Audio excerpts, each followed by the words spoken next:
A $2.5 billion transformation is coming to the stadium districts, long overdue in my view, and this is going to have a major impact on a lot of things, which I'll explain next. If you get some value out of this, you like what you hear, or you want to schedule a call with our amazing team, click on the subscribe button, click on the bell for notifications, and if you want to talk real estate, the link in the comments is where you can schedule a call with us. So there's announcements that came out the end of this month, just a couple days ago, that the sports complex in South Philadelphia, the concrete jungle, because there's nothing there right now, is going to have a $2.5 billion transformation.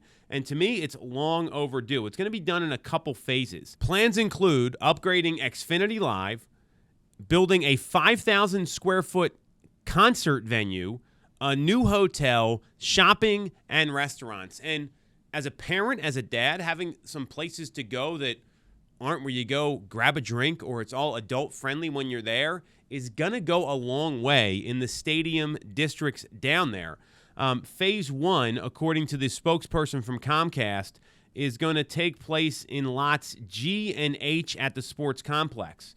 And what they plan on doing is basically build a sports district, which should be pretty exciting. And this is what you see in a lot of other major cities. I was talking with Nick before the video here, and besides Philadelphia, Chicago is the only other NBA city whose stadium is not downtown. We know the Sixers have plans to move up into Center City, which, think about what could happen here. You got a sports district and you've got an NBA arena right in the middle of town. That's going to up the ante in a lot of ways. And if you look at the master plan here, this stuff looks pretty amazing where they have shopping. There's places to walk. It's almost like an outdoor mall. You got this 5,000 square seat concert venue, and when you look at what they're talking about doing here, it's pretty incredible. Now, there's also a second part to the plan, which would include apartments and office space, but that's not concrete yet, and that may even include connecting to FDR Park, which is going through a renovation as well, where they're putting in new baseball fields and upgrading the facilities there. This is such a miss because there's so many people that go down to the stadium district, and all you have is Xfinity Live, and that's really it. And there's not a whole lot to do down there for families.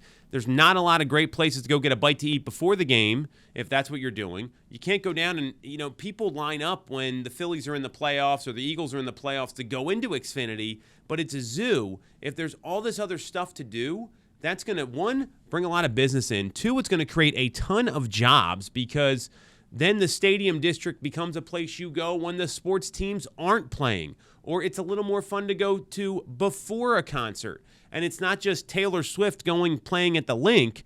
You've got people at Wells Fargo. You've got a smaller concert venue, which would be tremendous because there's some bands and artists that don't want to play in these large stadiums, right? So all of these things are going to help the South Philadelphia neighborhood in a lot of ways. They're not just going to be going down there to attend games and concerts, but they're making it into a neighborhood. And it's going to anchor South Philadelphia.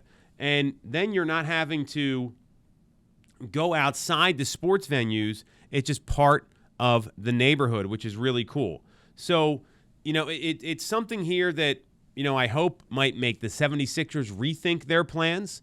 Comcast has come out and said they'd like to make the Sixers 50-50 partners at the Wells Fargo Center, which is a big change. I wouldn't want to lose the Sixers either if I'm them. So the goal is they want this hotel and event construction to begin in 2025 or 2026. And again, they want the Sixers to be a 50-50 partner. So the fact that you have this big, robust area, I'm a big supporter of this. We'll see what the 76ers decide to do. I like the jobs it's going to create. I like the income it's going to bring into the city. I like the hustle and bustle and just the venue to go take a family out or go down there for the day. And maybe you're catching a ball game later, or it's a day game and you want to go out to dinner afterwards and don't want to sit in traffic trying to get out of the stadium district. There's a lot of things here that's going to be great for the city of Philadelphia. It's going to be great for the neighborhoods. It's going to create more jobs. A lot of pluses. Love this plan. And it's going to modernize Philadelphia with a lot of the major cities around the country where they already have these kind of districts that exist, and they're robust places for a lot of fun, a lot of excitement, and a lot of entertainment.